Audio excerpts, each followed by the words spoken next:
culture represents the applying of a folk culture tradition to new media content.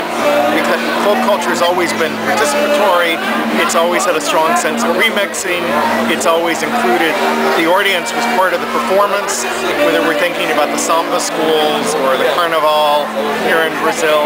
So if we apply that carnival spirit to thinking about media content, then I think something remarkable is going to come out of this. And what I see in Brazil is a country on the threshold of global attention. Between the World Cup and the Olympics, people are going to be paying attention here. And that creates a unique opportunity for companies to become international content producers, to model alternative ways of connecting the producers and the consumers, to experiment with transmedia storytelling, which I think represents the wave of the future where media content is concerned.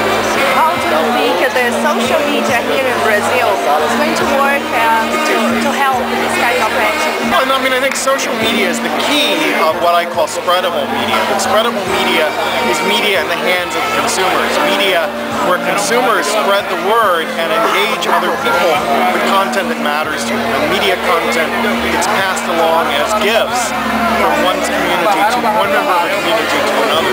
So social network plays a really huge role in that. Research in the United States is showing two things. First of all, that because we have social media, people are returning to watching television in real time because otherwise it gets spoiled through their Twitter accounts. That certain shows they want to watch and tweet about as they're watching it, and that's creating a return to a kind of event-based television.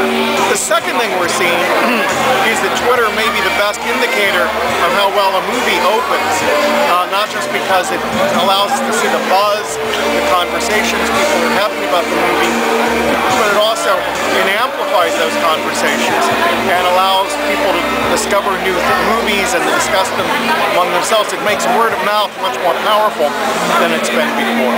And in that world, then the fan, the consumer, plays a crucial role in shaping the circulation of media content. And companies need to know the fan, respond to the fan, build a relationship with the fan in a very different way than they've done before. Television now is exploding across every media platform. It's broadcast, but it's also on the web. It's on the mobile phone.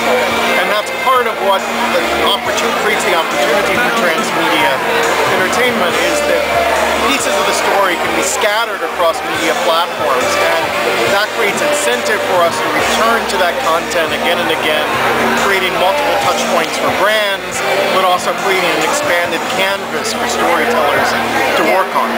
And I think the more open your system is, the more opportunities there are both for storytellers to expand their reach and for the audience to play a more active role in shaping the unfolding of entertainment.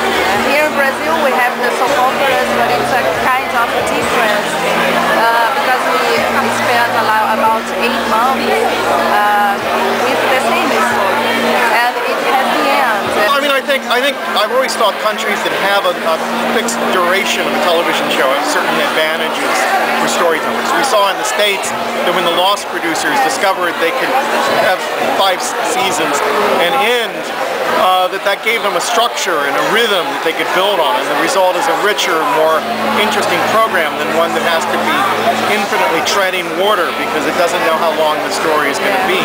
But once you've got that, then you can build the story out in a variety of ways.